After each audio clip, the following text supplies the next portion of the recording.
this group of knights have come into the town, and they sort of set it up to where like, okay, you go that way and flank them. Yeah. I'll take them from the front.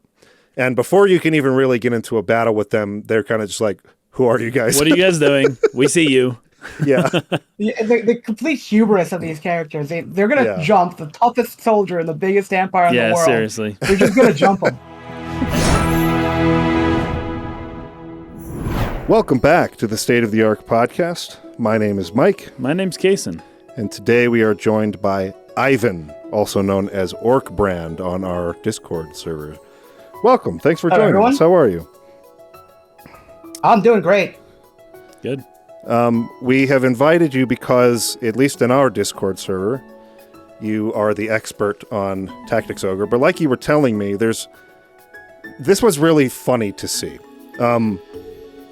We posted our video, and we got two of, I think, the largest video creators around content for the Ogre Battle universe commenting right away. Oh, very nice. Which tells me two things. One, there's not a lot of people making content on this game. Okay. So, like, anytime it happens, people get really excited. Yeah. Very cool. The other thing is that it said to me right away is this is a very difficult game to get into as a byproduct. Like, I was overwhelmed, and I am a Matsuno fan. I have played Vagrant Story multiple times. I have played Final Fantasy Tactics multiple times. It is very overwhelming at the start. Like, all of the names and the factions and the ethnic groups and the kingdoms and the people's names. It was just like, holy crap, I have played this for like 5 hours and I don't feel like I have a clue what is going on right now. So, like we did with Final Fantasy Tactics, I want to take a large portion of today's episode to just fill in that background. Good. Because I think because there is a large barrier to entry, not only is the game kind of difficult, but like understanding the story can be really difficult in the outset, right at the beginning. Right. So if you can push past this and start getting into it, I think it's one of those games where for those who stuck around long enough, then they want to go and share how great it is with It's more rewarding, Would you say, Ivan, that is accurate as a way to describe the community around this game? I've said it a couple of times in the Discord. This it's like, you can say this about all Matsuno games, really. He makes games he expects you to marry. Yeah, that's right. And you kind of do end up married to the game. That's good. I like that. That's a really good way to put it, actually. I really like the way you phrase that. This is a long-term commitment. You're not going to sit down with Tactics Ogre and beat this over a weekend or something. Right. You're going to be playing this for the long term. Yeah. So anyway, I want to make that as easy as possible, the transition into it. Because, and we talked about this again in our Final Fantasy Tactics podcast. For this genre, one of the barriers to entry is the fact that your audience is stepping into an entire world and universe that has history and all kinds of historical figures and stuff that you didn't grow up with in real life. Like the real world, you've gone through social studies through high school and whatnot. You've learned about world history a little bit. You're a little bit more familiar with places and names and stuff. And so a story told in the real world, you don't need to sit there and be like introduced to like this and that country and like this is how they were founded. But for a fantasy world, that in order to ease your audience into that, there needs to be sort of a slow introduction to these things. And I feel like Matsuno just tends to not do that super well. Well, I almost wonder, it's kind of like an upfront proposition, basically, right away, where it's like, hey, look, you're playing this game, 2 minutes into it, you're feeling pretty overwhelmed, huh? That's the kind of game this is, right? It's almost like he's showing you right ahead of time, cards on the table, like, look, you'll get to know all of this, and it's going to be awesome. It's like the first time you ever played Settlers of Catan. Oh, yeah. Right? I'm sure the person explaining it to you was like, don't worry. Once you understand it, it's going to be so much fun. Yeah. And it's like, okay, and it is once you understand it. But there's always that initial. But I feel like this game wants people to know that it's deep and that it's expansive right off the bat. And that's, in a way, that's a selling point. Yeah. To that end, Matsuno does not hold back, right? Even right at the beginning. Yeah. And that way people kind of know what they're getting into. Go ahead, Ivan. Yeah, and then, when you look at the back of the box on the PS1 version, it describes the game as an RPG sim, as a simulationist game. And I think it's actually a very good way to look at Matsuno's games as simulationist experiences. It uses very abstracted ways to simulate world history, battles, situation. In a JRPG strategy format. Yeah. I think that's a good way to put it. So it's not just like a game per se. It's a little bit. It's trying to be more. It's trying to make you factor in more variables and so on. Yeah, and so cool. As I was thinking about, because our plan was to cover Chapter 1 today. Yeah. As I was thinking about that, I was like, no, I think what I want to do is help ease people into this so that we can retain as many people as possible over the long haul instead of losing a lot of people up front. Because even I, who am into this kind of game and am into this creator, even I was feeling overwhelmed. And so I have a sense that a lot of people probably will be as well. Yeah. So let's do that. Now, that being said, a lot of the information we'll be giving today, as Ivan will admit, come from two creators in particular that I would love to shout out and thank for their content, but also maybe potentially invite, if they would like to participate at some point in this podcast, to come on and join us in the discussion. Warren Report is one. He has really, really expansive long-form videos explaining the stories of each game in the Ogre Battle franchise. Cool. And so his channel is great. Also, is it potato coffee or coffee potato? Coffee potato. Okay, coffee potato is the other. And Ivan was telling me this is where he learned a lot about what he knows of the mechanics of the game. So do you want to talk about his channel a little bit? Ivan looked at his as much as Warren. He will take a look at here's what this class does, and he'll tell you all sorts of mechanics that you weren't even aware were in the game and how they impact all sorts of things. It's very he goes in depth. But if you wanted to know how does a specific class work, he'll break it down. Okay, so more mechanics focused than He doesn't really do much with the story. He's just having fun with the game, but he's been playing it for so many years, he knows everything about it. Yeah. Okay, so that's a pretty good way to, I would say, if you're looking for lore, if you're looking for understanding the world of Tactics Ogre, hit up Warren Report, which Warren Report is like a mechanic in this game where you go in there and you can read about stuff. So that's where that name comes from. Cool, nice. There is also a reference to the JFK Commission. The Warren Report, the Warren Commission. I know about that, and I can't believe I didn't make that connection. That's so funny, especially given what's happening in this game. Yeah. Yeah, that was on purpose. That's right, the Warren Report. So, Warren Report for that stuff, and if you want to hit up Coffee Potato for the mechanic stuff, two great channels to check out. I'll try to remember, I guess you'll have to, remember to link those in the description or put them in a pinned comment or something. Of course. And you guys are for sure invited if you'd like to participate. Just hit us up. Discord is probably the best place to reach us. But, like I said, and I don't want to repeat too much here, but I want to set the table a little bit for this world. So we've got some maps. We've got Ivan here to explain, fill in the gaps. But I think maybe what we should start with, since we had talked about ethnic conflicts in the last episode and how those had sort of influenced Matsuno's ideas for the story, the ethnic groups of Valeria. Okay. And what even is Valeria? So why don't I pass it to you, Ivan? Why don't you get us the ball rolling on that discussion?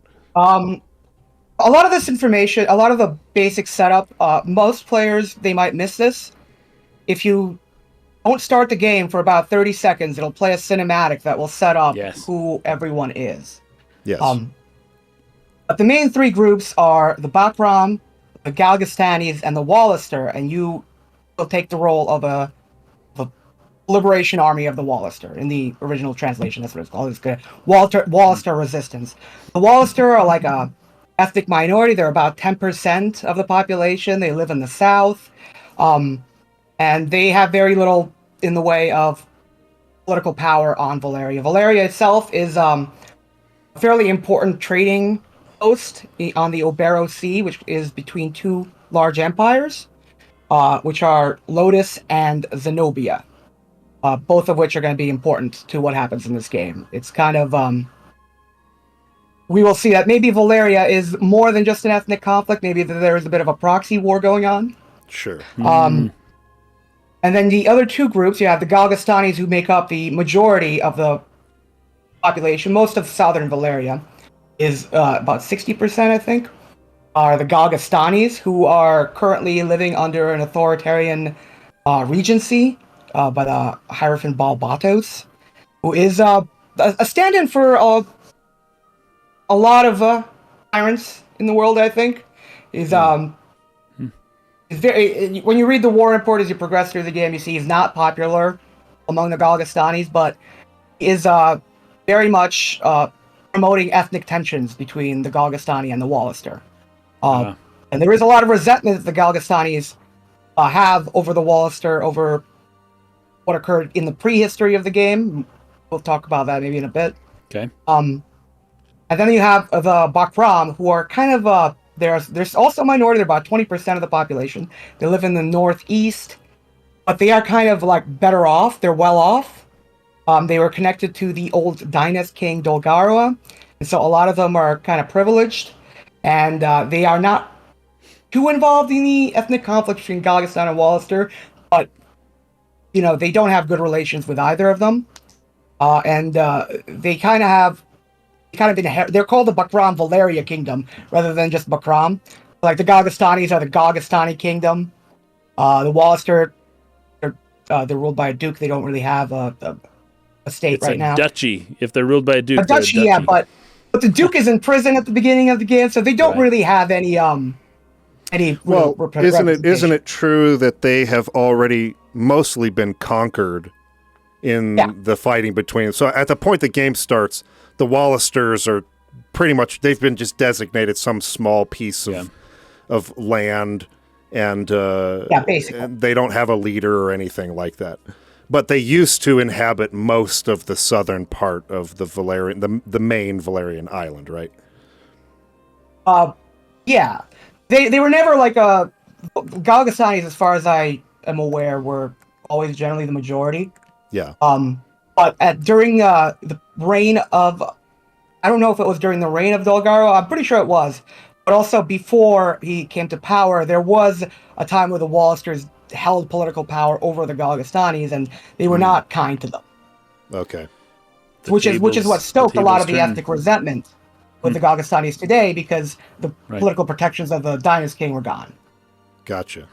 So let's talk about the Dynast King real quick. So these three factions existed before Valeria was united by the Dynast King. And they had their wars and everything like that. But Dynast King was the one who essentially won out through those conflicts and totally united Valeria under one sort of kingdom. Called it the Kingdom of Valeria, right? Well, go ahead. Those three groups were there, but there were actually like about 5 or 6 kingdoms before Dorgalra took over. Right. Yes. So they were not all like separated out. It was a lot more of a unstable situation. Yeah. But and that's what, so that catches us up to basically what we see at the beginning of the intro movie that you're. Well, I do think I didn't touch on the Bakram enough. Okay, go ahead. Because it is important that they call themselves the Bakram Valeria Kingdoms because they're kind of the successor state to Dorgalawa. They're connected to the Queen's family, and they're ruled by the regent Branton. Now, in order to secure his power, he went to Lotus, the big empire to the north, and he secured the alliance of the Dark Knights, Loslorian. Loslorian, love it. And they came to Valeria, and they are like an elite knighthood of the most powerful empire in the known world right now. So this gives Branton a great political and also military advantage over Galgastan, despite their minority in comparison. But that comes at a cost as well, right? So like you said, the Bakram make up 20% of the population or whatever. So, but he has the support of Lotus, but also with the support of Lotus comes Lotus has their own. Their support, but they have their own agenda. They're not exactly fighting for you, right? Mm-hmm. Yeah. So he's dealing with that. He's dealing with, I have these knights, they're here, and the support of Lotus, but at the same time, they have their own agenda. They're not necessarily just going to support me in this. So that's what Branton is dealing with in Bakram. So it almost sounds like they're a symbol mercenaries then, right? Say again, Casey. The knights, are the knights mercenaries? Is that? No. Not mercenaries in the sense that they were hired, as much as there was an alliance made between Branton and Lotus in exchange for, and this is going to come in later, so I'm not going to spoil it, but in exchange for certain information that he gave to Lotus, they are helping him with his war there. Okay, I see. Does that make sense? Interesting. They are like an official knighthood of a state, and they are there as representatives of that state. Okay. Yeah. Okay, so yeah, that should more or less catch us up, give us a little bit of a background so we know where things are. Main thing is, the game world that we play in is basically the island of Valeria. There's many islands, but they're all kind of connected, and at one time what was one kingdom. Now there's 3 factions there. Yeah. And our characters are Wallisters, who have just gone through this war against the Galgastani and lost. They have no home anymore.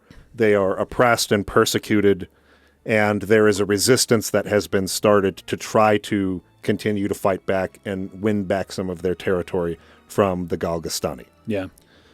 And that'll happen on the heels of the Dynast King dying, right? Yes. Katua. Yes. He died about 2 years, or no, I'm sorry. He died about 20 years ago. 20 years before the game starts, okay. Yeah. And he was a figure kind of like Oda Nobunaga or Hideyoshi in ancient Japan, 16th century Japan, that united all the feudal groups together. And then all of a sudden everything was united. Everything's great. Seemingly so. The narrator says there was peace for 50 years, I think. And as soon as he dies, boom, all the factions break back up. Everyone's, the countries kind of start to form, borders start showing up again, and the the ethnic conflicts kind of start up again. So there was something about the Dynast King where he was able to keep order in a way that whoever his successor was not able to do. Right. I would compare him because of the Yugoslavia connection. I would actually look at Joseph Tito.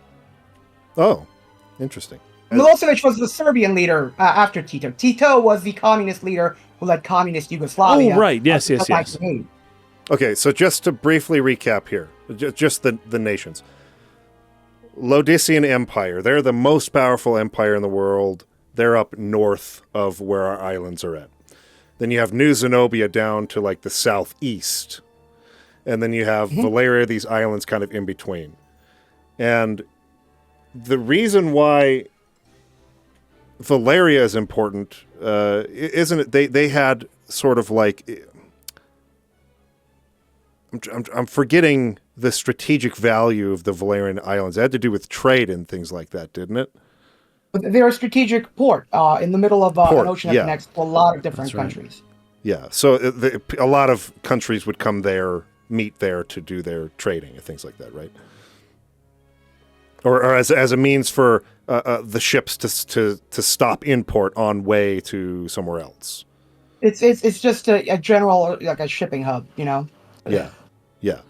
So a lot of trade and goods come through there. So, okay, so that kind of as long as we've shown the map simultaneously, like people should be able to piece where things are now, right?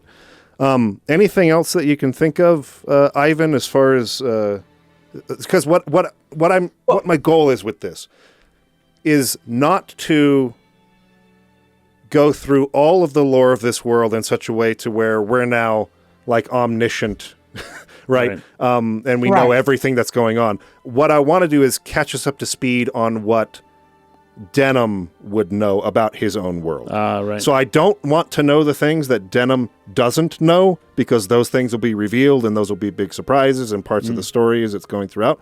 But I want to know as much as he does know, so I at least understand, when somebody comes up to me and says they're from New Zenobia, I know what that means. And why, what would that implicate? What is New Zenobia's relationship with the Wallister or with Valeria as a whole, and in opposition to Laodicea? So what else do you think we should know before getting into this on those terms? Well, as far as Denim goes, he doesn't know a whole lot about Zenobia, but the player would if he played Ogre Battle, because that is the setting of that game. And interesting. Zenobia itself is a smaller kingdom within a larger Titanian continent, and that was conquered by the Black Queen of the villain of the first game, original game. It was the Sorcerer Shidi, all of that, and they've just off the heels of that conflict. They've been united under King Tristan. The old bloodline is back in power, but New Zenobia is a much larger kingdom than Zenobia itself. It contains the kingdoms of Highland, the kingdom of Sharam. That's where Hamilton is from. It's now becoming a more powerful country, but it's nowhere near as powerful as Lotus is. It's still a kind of a high prestige place because a lot of heroes of the mythology were just there recently, and it's tied. It has its own religion that's separate from the one that's in Tactics Ogre. Roshphalism, which is Lotus and Valeria share a religion, but Zenobia doesn't really come up. Oh, that's good to know. That's interesting. Yeah, that's actually what I was going to get into next, because right when you start the game off, right, you're picking goddesses to be aligned with. What should we know about the world's mythology that would be relevant to some of these conflicts? I know that in the dev history that we read last time, Matsuno was saying that the gods are less directly involved in this story than they were in Ogre Battle. But what, if any, role that they play in the world as it pertains to this story, it would be helpful for us to understand going into it? So I think this is Ogre Battle was a very high fantasy story where you actually met some gods. You had some join your army. There were angels and there were demons, and you could get involved in all sorts of ways. You get different endings by getting involved with those different factions. But in Tactics Ogre, it's a lot more grounded, where these factions don't really, the celestial factions, if you will, don't really play into much of the main storyline, but they do exist. They do have some powers. They do grant powers, and you might encounter some if you get far enough in the game or explore the poster. Interesting. Okay. But they are not very active participants in the politics of Valeria. So when you're choosing a goddess to be aligned with at the beginning of the game, that's more or less just assigning you an elemental affinity, right? Yes, it's nothing beyond that. In Reborn, this is even a little less meaningful than in the original version, because in that one, you could not change your element pretty much ever. In Reborn, you get charms, and you can change Denim's element as easily as anyone else's, eventually. It's not immediately unlocked, but there's no real significance to what element you choose in the story. Okay. Then there's the birthday. Oh, yeah. There's the Zodiac. Let me tarot cards. Yes, let me say something about that real quick. So, in Final Fantasy Tactics, as I'm starting my file here, and I'm like making choices. I'm sitting here going, these might be really important because they were in Final Fantasy Tactics. Yeah. Your Zodiac sign in that game actually made a difference when you fought against characters of an opposing Zodiac sign or a Zodiac sign that would were opposites or support complementary. Complementary. So like that was a big key. And so then when recruiting characters, you wanted to recruit characters that were supplemental to your Zodiac sign and whatnot. Otherwise, you'd get more missing or failure in the RNG of the game. Yeah. So I'm sitting here selecting all these choices and going, am I screwing myself over? I know. Does it work the same here as it does in Final Fantasy Tactics at all? Or is this just make whatever choice you want? The birthday doesn't have any meaning. In fact, one of the things I don't like about the Reborn version is that nobody's Warren Report ages are static. In the original version of the game, when as time progresses, because as you move through cities, the calendar moves up. Yeah. Characters would go through birthdays and they would age up. In this game, there's nothing really relevant about the birthdays. In other Ogre Battle games, Ogre Battle 64, if a character has a birthday, they might get a gift. There was a little scene that would play, and it had a gameplay significance, but in this one, it doesn't really. But the calendar does have some significance in that there are seasons in this game which affect the weather patterns in the battles. So depending on what time of year you're playing, you might be more likely or less likely to have rain on the battlefield. Although a lot of story battles, this is preset somewhat, so it's a little less noticeable in Reborn. I noticed somebody in the Discord complaining about recruiting a character because one of the requirements was that it was raining in the scene. How often is that sort of thing going to happen here where the requirements for recruiting are very specific like that? I know exactly the character you're talking about. She's always been recruited like that in every version of the game. It was actually a little bit more annoying on the PSP version where you couldn't go into training mode, use an item to cause rain, and then leave. You had to just kind of walk back and forth until the rainy season hit you when you stepped into it, as far as I remember. But yeah, that is a late game character that is a little bit annoying to recruit because the game doesn't give you any hints on how to do it. But that doesn't generally come up. Okay. She is a special case. Okay.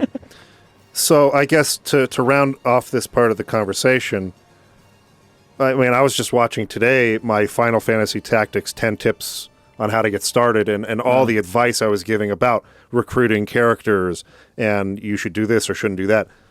Is there anything people should know? Advice. Yeah, is there anything people should know? Because I got to that point where I was supposed to be recruiting characters and I thought back to my own tactics video. I was like, I bet there's a whole lot here I don't understand and that if I'm just picking characters, I'm going to do something wrong.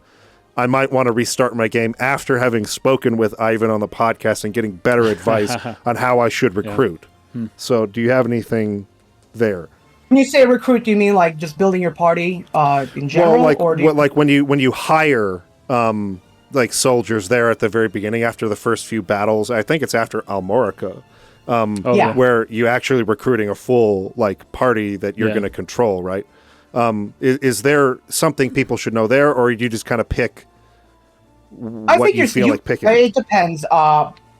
If you're playing the game for the first time, I wouldn't worry about it at all. Just take the party that they give you. There is a little bit of a thing you can pick the gender of the recruits that you'll get, depending on how you treat Hamilton at the beginning of the game. It's kind of like it doesn't tell you this is going to happen, but if you treat Hamilton with a lot of suspicion, you're going to get a female party, and if you just go along with him, you're going to get a male party. Oh, interesting. Very interesting. Okay. You don't really have to worry so much about whether you're recruiting the wrong characters or building in the wrong way. The progression doesn't really. You can't really screw it up. Okay, that's mostly what I want to know. Your Am I screwing it up? Go ahead. It's really about how you use the tools in your toolbox. You really can't mess up the progression of any unit you've raised them in the wrong class and you switch them because every class has its use. And even if you want to change classes, it doesn't affect you that badly. You might have to level up some some weapon ranks that are different. But other than that, it's actually pretty smooth. It doesn't punish you for how you build your party. Okay, great. Good. Okay, so last thing, we didn't really, we kind of got sidetracked from this. The religions. Oh, yeah. Who is what religion, and are these religions important in the conflicts? So religious, everybody in Valeria is more or less the same religion. Lotus and Valeria are about the same religion. Later games there might develop that, but there's really no, not really a religious conflict in that everybody has the same basic pantheon with the god Faha at the top. That's generally the cult that they're all in. It doesn't seem like any of the elemental cults have any particular power over any others. Ogre Battle 64, that's different. But there is this, there are some minor religions that are described in the flavor text and referred to occasionally, but don't really play a role in the events, which is the sea god Vask. You encounter a reference to him fairly early on in the game. But as far as it goes, it's important to know that the Faha religion is very powerful in Valeria. And so a lot of the political figures are from the clergy. Yeah. Okay. And if I'm not mistaken, that name, Faha, that is regarded, I mean, I would say canonically in the world as like the main god of this universe, right? Like that's a true god figurehead, not like an invented religion with an idol or some god that they've made up. That's a real god in this world, right? You know, I've seen less evidence of him than the other ones. Really? Well, the goddesses, right? So yeah, the goddesses are real. You don't see him get involved in much. But it is the Faha religion is the official religion of Lotus, and Lotus is ruled by a pope in the original translation and the high priest in the new one. So the Faha, whether or not it's real, it's enforced by force. Well, the goddesses seem to. Well, they are definitely real because you can summon them. Yes, but they seem to believe in a father that unites them all, right? I think I read that in the text of the game. So Faha is, you're saying, the father of these right, I'm goddesses? just saying that's what seems to be in the game. He's the least involved. Least involved in like the actual dance. Like Iluvatar in the Silmarillion. Yeah, Eru Iluvatar. That was going to be the point of reference I was going to use. He's like Eru Iluvatar or something from Tolkien's Middle-earth mythology. Okay, so you mentioned there that the conflict in the game is not really a religious one, but I just wanted to clarify, isn't Lotus itself sort of in the midst of like a what's the word I'm looking for? Reformation? When the Christians went and tried to conquer all the freaking Muslims. Oh, a crusade. A crusade. Isn't Lotus, let me reword that. Isn't Lotus currently using or in the midst of a crusade against like the rest of the world, and it is in the name of spreading this religion of Faha, right? Yes, that is correct. Okay. So Lotus at least is interested primarily in advancing this religion of Faha. That's why they're motivated. The official line. We Okay. don't know what their actually primary interests are. I think we'll find they might be a little different than we expect. Okay. Does the church have their own military? The Order, the Templar Knights that we meet, the Dark Knights themselves, are the military of the church. They are actually They're knights of that's right. They're holy knights. They call themselves holy knights of. Well, the holy knights of Zenobia. Is that are a different? This is why I wanted to clarify this. Okay, good. Zenobia's religion. Zenobia's religion is different than Lotus's. New Zenobia, where the holy knights come from, that's a different religion than the dark knights who come from Lotus. Yeah. But those dark knights, would be probably the equivalent of the Knights Templar. Okay, in the Christian Crusades, right? Well, their class is actually called the Knight Templar. Yeah. Oh, very nice. When you meet some of the bosses, that's what their class is. Okay. So, what is the religion of Zenobia, and what should we know about that? The Holy Knight Order. right? It doesn't really come up in this game, but they are in Ogre Battle. They were Roshfelian, and it had to do with the 12 sages and the heroes of the previous Ogre Battle. These were legitimate icons of history. They went up to live on floating cities. You actually meet a lot of them in Ogre Battle. But yeah, it's not at all related to the Lodician religion. Their priesthood is different. Okay. And there are actual angels that have blessed the Holy King Tristan. So, like legitimate, real angels, right? So, you recruit one during the course of Ogre Battle if nice. If you're not evil, if you're going for the good ending. Yeah, right. Okay. So now that we have all of that, I think we can actually start diving into the opening scenes. I think that has helped clarify for me. I can picture in my mind where these empires and kingdoms and things are at, what they believe and the ethnic factions of the island of Valeria. So when we hear terms like Wallister, Galgastani, Bakram, we know what they're talking about, right? So let's go ahead and dive in here to Chapter 1. Well, actually, before Chapter 1, it's sort of the opening credits sequence of the game. Yeah. This is something that Yasumi Matsuno loves to do. He loves to do these opening credits where he's showing you some intense or interesting event, and he's doing his slams to black. That's right, This was text. excellently done in Vagrant Story. I think Vagrant Story is one of the best examples of this I've ever seen. Agree. Using slams to black, in the midst of the scene going on to sort of build the intrigue further. Yeah. Like a question comes up, a mystery, and then he slams to black and cuts away from that. Yeah. And you're like, wait, what was going on with that? But now we got this new thing coming in. Oh, who's this guy? This opening sequence is not nearly as interesting as that. Right. But it is important to note what's going on in this scene because I don't think I understood it very well. I don't think as it's shown in sequence, I really understood who's that. What's going on here? Anyone is. It's almost in retrospect when you learn information, you go back to the scene and go, oh, that's Prancet. That's Denham and Katua's father being taken away as a prisoner by the Dark Knights, and that's Dark Knight Lancelot, who is leading this sort of raid on this little village. Yeah. And that is Vice riding on a horse back towards the town. He wasn't there when it happened. I didn't know any of this just by watching the scene itself. So it was not clear to me what was going on there until I had already played further into the game, learned some characters' names, and came back and watched it again. So let's kind of break down that scene a little bit. Okay. First of all, I have the script pulled up here. It's an age of war. The wheel begins to turn. We have snow falling on a rustic settlement at night, overlooking the village.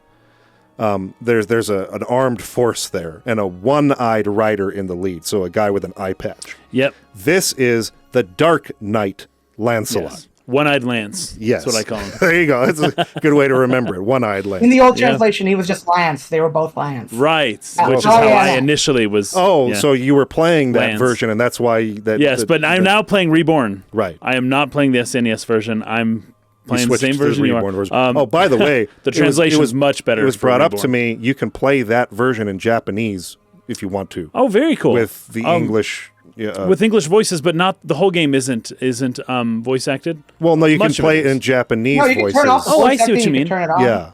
Oh, I should do that. And then read it in English is what I'm saying. I should do that. So That's awesome. We figured that would probably be a good way for you to approach it if you want to make comparisons between the Japanese and the English. Listen to it in Japanese, read it in English. I would love that. Yeah. I would love to do that. So that's an option that you can do in the Reborn version, which is something Ivan brought up, and I forgot to tell you that.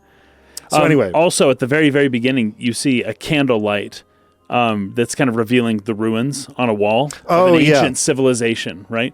And that mural's really cool. It's really cool, and you're seeing glimpses of it before the whole thing is revealed. Yes. And you're seeing it's all crackly and stuff. We're hearing a story that happened a long time ago, and we're seeing images of a past that is like well over. But in the course of this intro, it's kind of bringing that past back to life, right? As the candle kind of moves over things, the what'd you call it? Like the decay and all of the oldness of the ruins kind of fades away, and you get to see it as it was, right? Yeah. So we're in the future, and we're being pulled into this story from the past. And that's actually very similar to Final Fantasy Tactics. Get the book. Oh, what's the guy's name? The Chronicler. From Final Fantasy Tactics. Yeah, I forget his name. Aslam. I always Aslam. That's his name. Yes, thank you. And Dubai or something like that. Anyways, the Durai Papers. Durai. That's it. Durai. And so the connections between Final Fantasy Tactics and this game start there, and they don't end anytime soon. There are tons of very, very interesting connections, but there's some pretty big differences too. I wanted to read the line here that it says as the scene plays out. Sing me of a time long past. Oh, sing to me of a time long past, a time when men answered to power alone, ruled by steel, steeped in darkness. Sing of an age called Zytigenia. Okay, so that name. That's the era. Well, that was actually the kingdom that preceded New Zenobia. Oh, really? Oh, so it's called... Or the Empire. So they named the age after the kingdom. Yeah, so the New Zenobian, is it an Empire too, Zenobia, or is that a kingdom? New Zenobia Kingdom is what it's called. I think technically it's more of an empire, but it's a kingdom. So the New Zenobian Kingdom is what replaced whatever that word is, Zytigenia. So, real quick question. Is that the main sort of like faction you fight against in the Ogre battle, the original game? Zytigia? Yes, Zytigenian Empire controls that territory, and that's basically what you're fighting against. She was more based in the Kingdom of Highland, before she took over. Okay. So that was her domain, and then she spread out. And there is lore about that. And she did that. You find out, but when you beat Ogre battle, out of fear of Lotus, of taking over. So she was eventually corrupted by her advisor Rashidi, who wanted to start the Ogre battle. And she became an evil queen, but the intentions for her taking over and becoming the Black Queen were actually in response to the growing power of Lotus. Gotcha. So, the conflict of the first game was essentially the story of how New Zenobia came to be and took over what was once Zytigenia, right? Is that more or less correct? Zytigenia. Zytigenia. They spell it differently in this version. They made it a Z and a Y, but it used to be spelled with a Z-E. With a Z. Zytigenia. Oh, a Z. Okay. Yeah, gotcha. Okay, so yeah, that's what that word is in that sort of intro movie. Makes sense. Then you get a little movie that plays. It plays before the start screen, but it's just a bunch of like scenes, I guess, just like brief. Yeah, this is the one I was just talking about, the attack on the village by Lancelot. Yeah. So, it is an age of war. The wheel begins to turn, right? So this is once again a reference to the wheel of fortune, the wheel of samsara, the cycle of war and death, rinse and repeat, over and over and over. Struggling, suffering, death, and rebirth into more struggling, suffering, and death. Exactly. So that's what this game's going after. And it's so interesting that they have tarot cards and Zodiac stuff in terms of when you're born, but I guess it doesn't factor too much into it. But if I'm just going to read some themes of this game based on that, like, the tarot cards are a theme in all the Ogre battle games. Oh, are they? Cool. Yeah, I think not Ogre Battle 64, but Ogre Battle begins with a tarot reading as well. Nice. So does Knight of Lotus. Matsuno has a thing for the Zodiac stuff. The tarot theme is just like a running theme across all Ogre Battle properties. There's a lot of references to it. Well, this is a story and a world where fate will play heavily into what happens. And whether or not certain things can be stopped from happening. Yeah.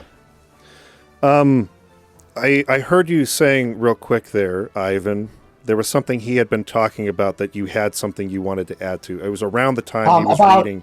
It was about the framing of a history between this game and Final Fantasy Tactics. Okay. So it's really interesting, actually. This is something that you find to becomes more true through all of Matsuno's games, but I feel like he developed the style through this one. That Final Fantasy Tactics has 2, even 3 layers of history when the game begins. Like, it starts out with Arislan telling you, everyone knows about the hero King Delita, but who's this Ramza guy, you know? Yeah. And now the real story can be told. And you guys covered that in your Final Fantasy Tactics podcast. But then it goes down even deeper than that. You start chapter 1, and Ramza is now telling the story of his life up to the point at the beginning of the game. And it's kind of scaffolding you into the world, getting you deeper and deeper so that you kind of absorb what's happening without necessarily realizing it. You're just kind of getting pulled down into the rabbit hole.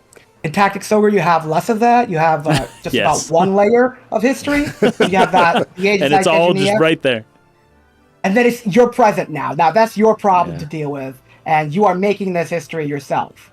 I think it's a very interesting difference between the two, because it's like he pulls you into the history of Ivalice in Final Fantasy Tactics to tell you Ramza's personal story, and then he puts you in Denham's shoes to tell you the history of Valeria. It's one comes off as a little bit more personal and easier to digest, and the other one is, a lot more blunt. Yeah, that word blunt, I had another person I was talking to over the weekend last week use the same word to describe the story of Final Fantasy, or not Final Fantasy Tactics, to describe the story of Tactics Ogre in comparison. And we were talking about this a little bit with the difference between, say, Delita and Ramza's relationship in Tactics versus Vice's and Denham's relationship in this one. Yeah. It seems to be a little less personal in sort of the way it approaches telling the story, and a little bit more, I don't know what the word would be, blunt. I would call it analytical. Maybe just like less emotionally driven by characters' relationships and feelings, and more driven by the outer conflicts. Actually, I wanted to bring up another thing. It makes a lot more sense the way that Matsuno develops his stories when you know that he used to be. His career began as for a news correspondent for a newspaper. Oh, really? I did not know that. I didn't know that. Yes, I found that in some interviews. Wow. Once you know that, you kind of see where a lot of the impersonal sort of things are coming from, because the game kind of works as a news report. And that's why the 1 layer of history is like you're reading a memoir or like a revision of history when you're playing Final Fantasy Tactics, but you're reading the news when you are playing Tactics Ogre. And it's like the Warren Report when you read the talk articles or the rumor or the talk section. It's written almost like not far off from the Associated Press, Sure. It's trying to avoid speculation. It's staying in the present tense. It's trying to remain impersonal and just kind of delivering you the events as they've been reported. Stay tuned as we find out more. So it's I thought that was a thing to keep in mind. That the news reporter thing, once you see it, you can't unsee it. Yeah. Wow. I'm actually really, really glad you brought that up. And the word impersonal was the word I was looking for. That this game's story feels a little bit more impersonal than maybe Final Fantasy Tactics or something like that. So, just kind of keep that in mind as far as your expectations for what's coming up. Now, to jump back into that opening scene, right? Yeah. So what we see is Lancelot and his Dark Knights up above this town. Yep. They go down and attack it. Now, we've already established that these are Knights of Lotus, so they would be allied with, what is his name? Bransett? What's Branton? Branton and Bakram, right? And as far as I understand, they're not involved in this fight between the Galgastani and the Wallister at this time period, right? They're not. Okay. In fact, this is not even Bakram territory. Right. So this already when you understand this, is building a bit of a mystery. Why are Dark Knights of Lotus and allies of Bakram, of Branton, here in Wallister territory, slaughtering these people? So that already builds a bit of intrigue there. Now, we also see shots of Vice on a horse rushing back to town. Yeah. Like he's not there, he's not present when this happened. We see children crying as their parents are slaughtered in front of them. And lastly, you see from a monastery a man being taken prisoner and a boy who runs out and is sort of grabbed by his sister. This is Denim and Katua. She's sort of stopping him from pursuing them. Right. And this is their father, Prancet, being taken away. So this is what you see in that little opening credits sequence. And it leads right into Vice years later, walking out of that same monastery into the house of Katua and Denim. Actually, I think you're misinterpreting Vice riding the horse. That's not Vice? The events of... It is Vice, but the events are happening... the massacre is happening a year in the past. Vice is riding his horse in the present. In the present. Okay. Gotcha. He does look a little older. Okay, so we're cutting between something that happened in the past and something that happened him in the present. Got it. So Vice is rushing in the present, or riding, I shouldn't say rushing, riding in the present to meet with Katua and Denim about their plan to essentially get back at the Dark Knight Lancet who came and ransacked their town. And that's sort of the setup for this opening scene, right? And he is remembering the past as he rides back to that city. Yeah, he's thinking about it while he's riding. That's a good way. Maybe in a narrative way, that makes sense. This is his motivation. This is why he's so mad. Got it. Okay, so then we open up with Vice coming in. Yeah. He says, it's as we heard, Denim, Lancelot has returned. So as far as they're aware, Lancelot is just this one-eyed dark knight from... well, do they know he's from Lotus? I would assume they would know that. Yeah, they know he's from Lotus. They're the Dark Knights. Everybody's heard of them. They're very important these days, big shots. Yeah, so this is not related to their anger towards the Galgastani. This is a totally separate thing. These dudes, not related to our struggle against the Galgastani, our ethnic struggle, came in and did this. We want revenge on those guys, right? Yeah. But they are part of a resistance already that is intending to fight back against the Galgastani. So these are two separate goals that these people have. Yeah. They want their revenge on Lancelot for slaughtering their people in their town, but they also are part of resistance that is not fighting against them. It's fighting against the Galgastani, a different faction. We should probably mention the name of the chapter. Yes, go ahead and do that. So there is blood on my hands. How long till it lies on my heart? In the original version, it was, are you telling me to stain my hands? Question mark. Well, I want to say I like the new one better than what it was, but I guess I'd have to wait to play the game a little bit more. When I played the original version, I always thought that was a very intriguing title, because it's asking you a very, are you telling me to stain my hands? What does that mean? Right. Yeah. And it is a question. It's not like a... You're right. This one's basically just assuming, there is blood. There is already blood on my hand. Yeah, already done. The only question is, and it says heart, but I'm going to say soul. Sure. Like, at what point does my deeds begin to affect my soul? And at what point does me making an excuse for doing things that are questionable make me become that monster that I'm trying to fight against, kind of thing? So it's still a question, but it's a little more pointed, and that other one's a little bit more vague. I would assume that this is a sort of foreshadow for the big decision you make at the end of the chapter. Which I think the previous one was as well. Yeah. So keep that in mind. That's a good point. Thank you for bringing that up. This is a setup for a big choice that we'll make at the end of the chapter. Yeah. So Denim is basically all keyed up to set an ambush for Lancelot when he enters the town. And Katua seems to be very against this, right? So she's like, no, we got to end this match. We can't beat him. You know that. Right. Vice is saying, what are you saying, Katua? you'd have us pass up a chance like this?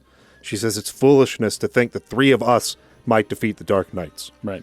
And these are the same guys from the intro we saw there. Like, Yes. how are they intending, the 3 of them, to do that? It does seem like a crazy thing. Denham says they're the ones who've been foolish and we stand to gain. So Denham's on board. Vice, don't tell me you're scared. If you lost your taste for blood, I'll do this myself. And then Denham says, that's enough, Vice, let's go. She kind of pulls Denham aside a little bit and tries to talk to him. This might be after the scene where we actually... Yeah, that'll be after. Yeah. Okay, so that'll be after. Okay. So they go outside, and this group of knights have come into the town, and they sort of set it up to where, like, okay, you go that way and flank them. Yeah. I'll take them from the front. And before you can even really get into a battle with them, they're kind of just like, who are you guys? What are you guys doing? We see you. Yeah. The complete hubris of these characters. They're going to jump the toughest soldier in the biggest empire in the world. Yeah, seriously. They're just going to jump him. And Katua seems to be something along the lines of the voice of reason here. She really was the voice of reason in that one. Yes. Throughout, along all of Chapter 1, she seems to be. Denham seems to be kind of in the middle. He could go either way. And then Vice is freaking... He's interesting. We'll put it that way. He's not thinking about it. He's all emotion. He is not the voice of reason. We'll just put it that way. So it turns out, as they talk to these knights, yes, the leader of these knights is a man named Lancelot, but I'm not the guy you're talking about. Right. Like, I am not with the Dark Knights. I'm with the Holy Knights of New Zenobia. Totally different thing. Country. Different place. Now, upon first playing this, I'm like, okay, he told me it's a different place. So, of course, it's a different place. But when one person says, oh, no, I'm not one of the Dark Knights, I'm one of the Holy Knights, I'm thinking, like, what? Who, okay, whatever. Does he think, do they call themselves Holy Knights, but they're actually the Dark Knights? Yeah. Well, I think you're meant to have some suspicion because you're even given the option to express suspicion about them. True, yes, in the dialogue choices. That's right. So I think they well, at least Vice is suspicious. Oh, very much. And not sure if he can trust them and whatnot. So I think you are meant to feel a little bit suspicious of Hamilton Lancelot at first, that he's not really who he says he is. Right. But they claim to have been exiled from New Zenobia, right, and that they don't have loyalty to anybody right now. They're mercenaries, and they're looking for work. Just looking for money. Now, what confused me, or what at least set some alarm bells of suspicion off for me, is that they would accept well, I guess the promise was, we're going to go, their plan is they're going to go rescue the Duke, who's in prison. And they're like, oh, well, if we help them with that, the Duke will take us into their employ. But that seems like a much more difficult way of going about it than just going to the Galgastani and being like, hey, let's fight for you. Oh, totally. You guys are in power.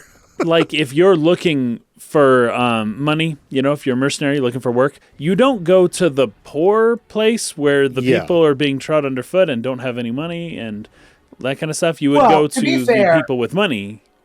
Go ahead. Goliath is a big Goliath is a port town. Okay, so it would have some wealth. A lot of people do come in from far away, and it is the town closest to Zenobia if you look on the map. Perfect. So they could easily just be passing through here on their way. Yeah, they probably just arrived. That makes perfect sense. Yeah. But I think this even does get brought up. Like, there's at one point during the battles in Almorica Castle, one of the soldiers asked him who they are, and like, oh, we're mercenaries. Are you guys hiring?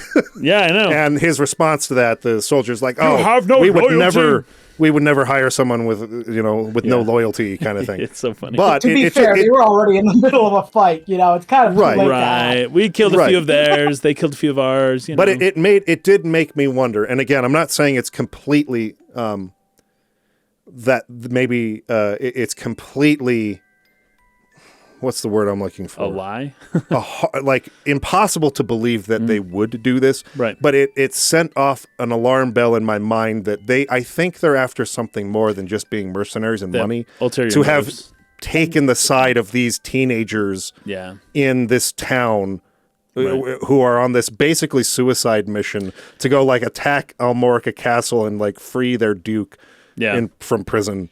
It just seems like that would not be the first job that I would try to take if I was purely a mercenary looking for money. And I do like how often people are suspicious of the Zenobians and everything they say, and the player should be too, especially if they were an Ogre battle player.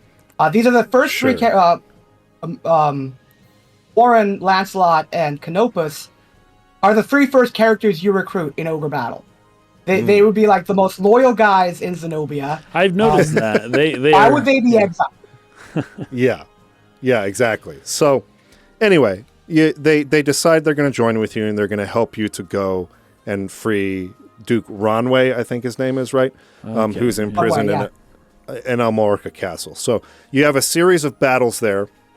There are 2, I think.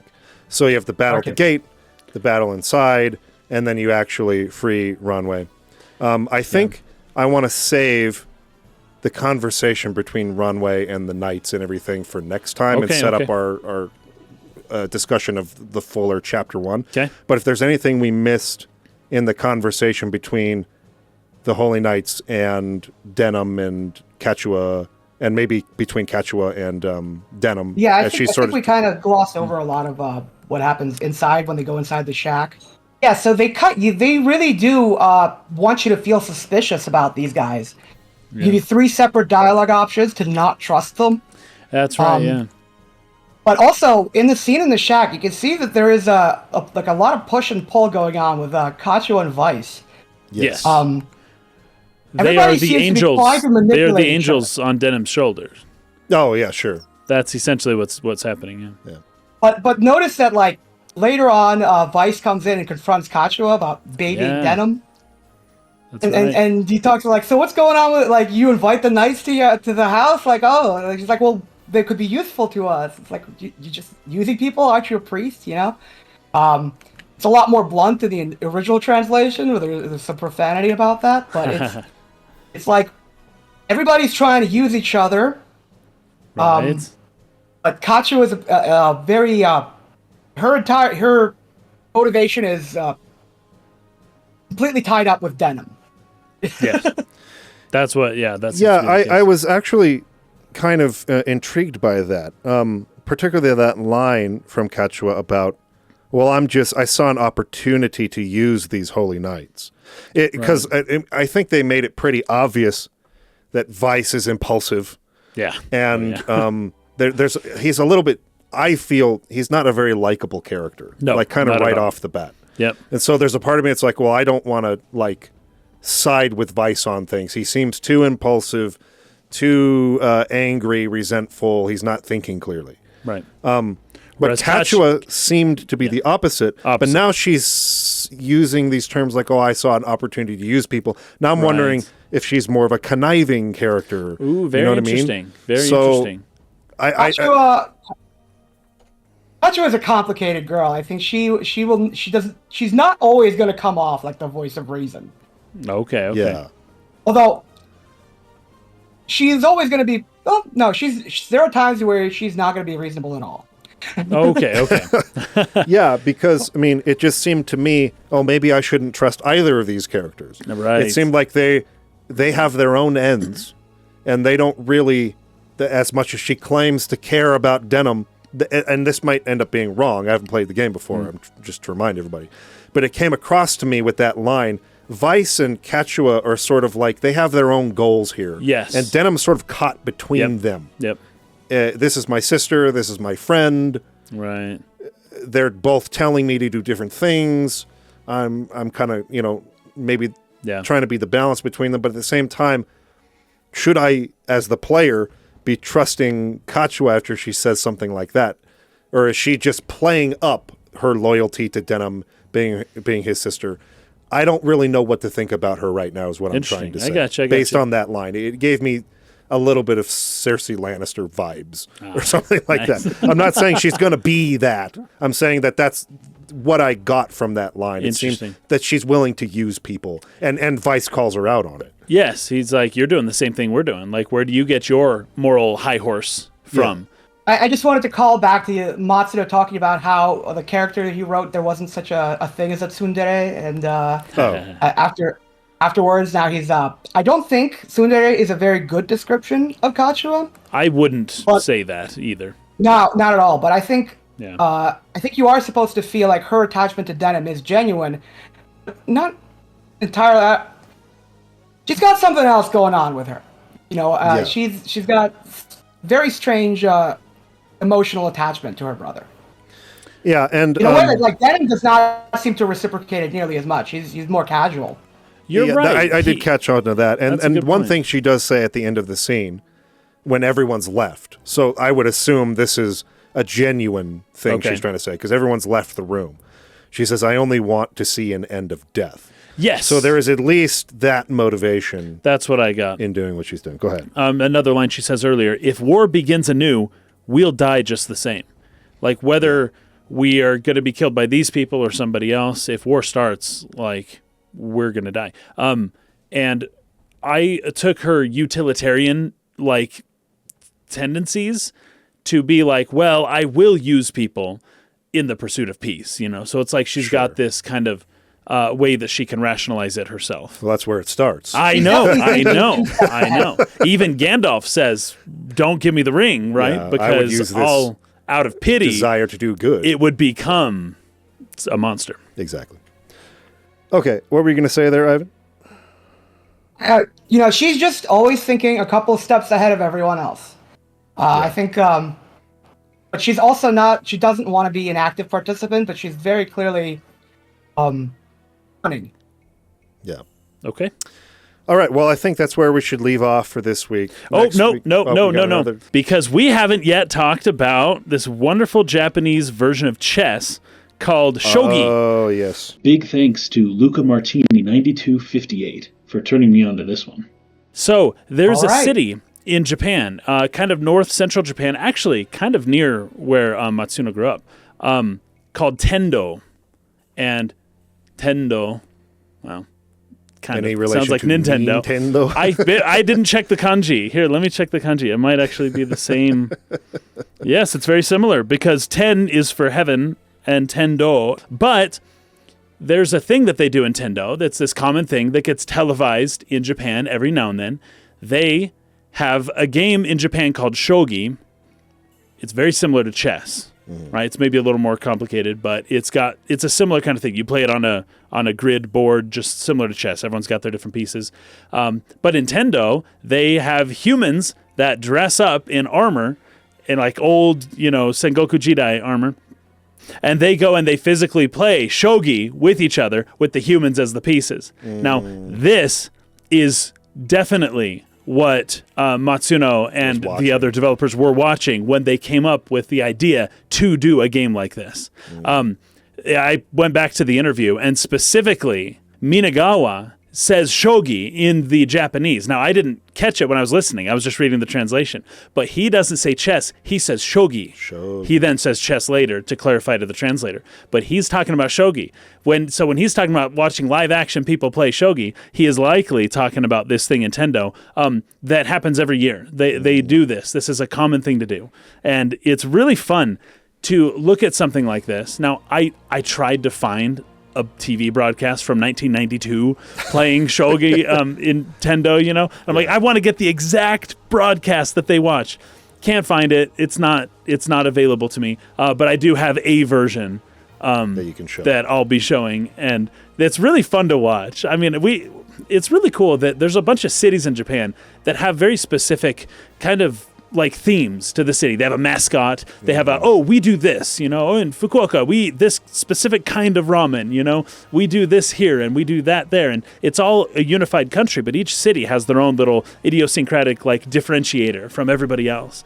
And in Tendo, it would be something like this because it's a small mountain town kind of up north. But it's cool that these kind of things just keep happening and they get televised when they happen. I love it. So that's where this all was born from. And now I'm really interested in getting to know how shogi works. Yeah, that's interesting. That's how they got the idea to switch it from a real-time strategy into more of a tactical strategy game. It's fun stuff. Okay, well, I think that's going to be it for this week. All right. Tune in again next time. We'll be joined again by Ivan through the whole series. Again, Warren Report, as well as Coffee Potato. You guys want to reach out? Let me know if you want to join us at some point. It'd be good to have you. But until next week, play up till the end of Chapter 1. Make your choice. But we are doing neutral route first, right, Ivan? Yeah, I also wanted to explain my reasoning for how I kind of set you guys up here. Okay. I'm kind of front-loading you with the worst route. Oh, great. because the other ones are really, really good, but I always find that neutral is... that always happens. I've noticed that in video games. The neutral route's never very good. It's boring, and yeah. But to get to the neutral route, we're going to go through chaos. So we are going to pick the option 2 for the chaotic route. When the thing happens. Chapter 2 will be chaotic. Okay, it's not going to be... Good to know. Chapter 3 is going to be neutral. Okay. So when we go back, we won't have to do Chapter 2 again because the route will branch out to neutral and chaos. So, we're going to do neutral but people first, won't know what that chaos means, second, then law third, right? Yeah. Okay. I have the a reason quick I set question this here. up also is this is the most efficient way to do it because you'll have a kind of a crescendo, and you'll be able to cover all the story without having to redo certain parts. Redo as little as possible. That's great. In terms of people playing along with us, though, they don't know what choice equals chaos or not. So you the second that choice, later. choice 2 at the end of Chapter 1 is going to be the stop this lunacy is specifically what the choice is. That's the choice we're going to make as we progress. You can choose to play the same routes as us or not. Yeah. But that's what we're going to do. So the story is quite different depending on what you choose from that point. Yes, it's chaos and neutral, there is a lot of similarities. So, they do share a chapter. But law is not like them. Okay. You do meet a lot of the same characters, and they'll be in different places. They'll have different. They might have different relationships. Man, this should have been 3 different games. Well, I think like what Fire Emblem did with Fire Emblem. 3 houses, yeah. Yeah.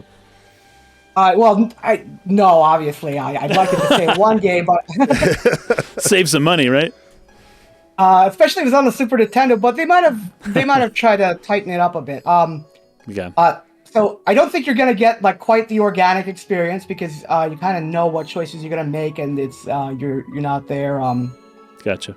making the decision yourself. But in order to make a linear podcast, it has a beginning and end, and it doesn't loop in on itself. I understand. It's you need to decide on how you want to do it way ahead of time. Okay, well, this is the way we're gonna do it. Yeah, I agree with that. So that's what we're going to do. Hit us up next week, and we'll see you then. Peace out. Bye, guys.